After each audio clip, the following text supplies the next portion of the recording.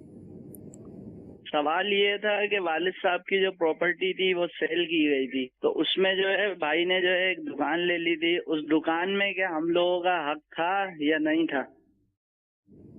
اچھا جی. دیکھیے اتنا ضرور ہے کہ والد صاحب کی جو پراپرٹی ہے اس میں آپ کا حق تھا. بھائی نے جو پراپرٹی بیچی, اگر وہ مارکیٹ ریٹ پر بیچی گئی تو جتنے پیسے حاصل ہوئے ان پر ان کا حق تھا. لیکن جو دکان انہوں نے اپنے لیے خرید لی وہ دکان بہرحال ان کی ہی کہلائے گی.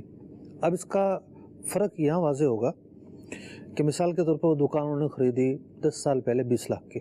ٹھیک ہے. پراپرٹی بیچ کر 20 لاکھ حاصل ہوئے. ٹھیک ہے. تو وہ 20 لاکھ وراثت کے تھے, ان کے اپنے نہیں تھے. ٹھیک ہے. اگر والد کا انتقال ہو گیا تو سب ورثہ کے تھے نا. ٹھیک ہے. اکیلے تو نہیں تھے. صحیح. تو ان پر لازم تھا کہ یہ 20 لاکھ روپے تمام کو اپنے اپنے حصے کے مطابق تقسیم کریں. صحیح. انہوں نے ایسا نہیں کیا. ٹھیک ہے. اپنے نام سے ایک پراپرٹی خرید لی. ٹھیک ہے. یہ کہلائے غاصب.